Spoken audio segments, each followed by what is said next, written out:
की खासियत और उसकी शान।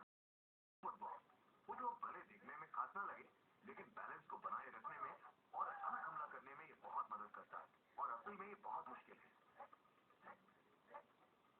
ओहो, आज पता चल रहा है तालमेल होना कितना जरूरी है। बिल्कुल सही। ऐसा लग रहा है जैसे आयरिश जिग के साथ किक बॉक्सिंग सीख रहे हैं। सीधा रखो और फिर ऐसे किक।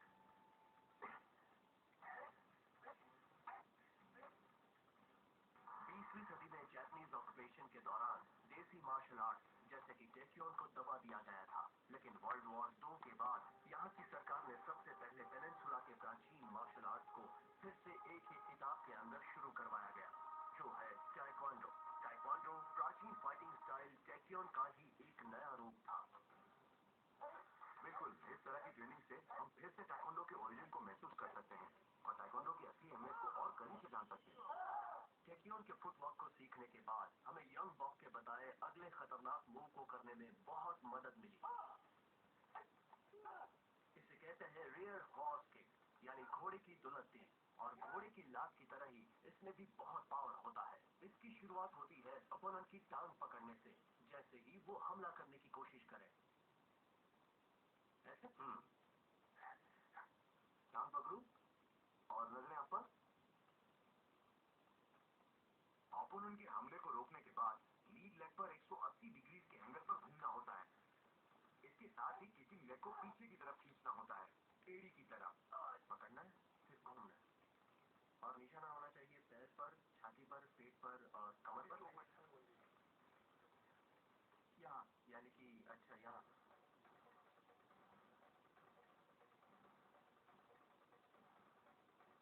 मुश्किल है, देखा जाए तो इसमें काफी एक्सटेंशन की गुंजाइश है। सर घुमाने के बाद क्या किक नहीं मार सकते? या ये अचानक लगना चाहिए। अच्छा, उसकी तरफ देखने का मतलब होगा उसे आगाह करना। मैं घूमकर उसे लात मारने वाला हूँ, जैसे कोई अचानक किए जाने वाला निंजा अटैक।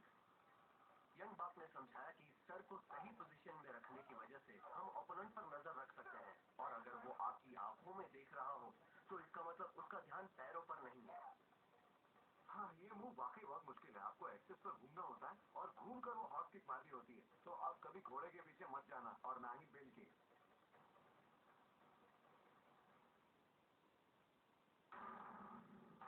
इस मूव का असली पावर घूमने से मिलता है। टॉर्सो के घूमने को और घुमाव के पूरे होने पर लगने वाली किक को जोड़ा जाए तो ये 32 किलोमीटर प्रति घंटे की रफ्तार पैदा करती है।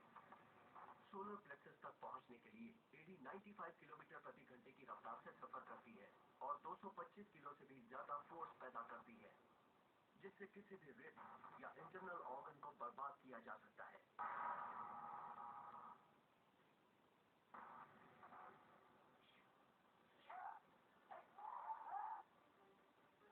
काफी कोशिश करने के बाद मैंने हॉर्स किक को सीख ही लिया। ये कह रहे हैं ये बहुत अच्छा था। अच्छा, लेकिन जैसे नहीं कर पा रहा। फिर से चूक गया, जरा सा चूक गया। हाँ ठीक है, इतना मुश्किल नहीं है।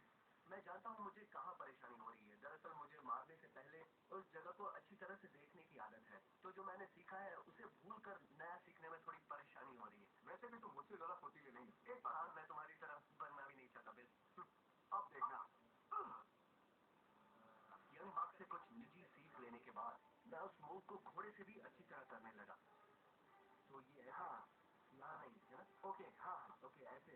ओके, सीधे लात मारनी है। अब सीधे लात मारूंगा।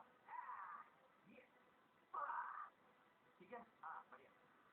इस गीत की सबसे अच्छी बात यह है कि सभी टाइक्वांडो करने वाले इसे नहीं सीखते हैं, तो हो सकता है इसके जरिए हमें हमारे टाइक्वांडो दुश्मन को गिराने में मदद मिल जाए।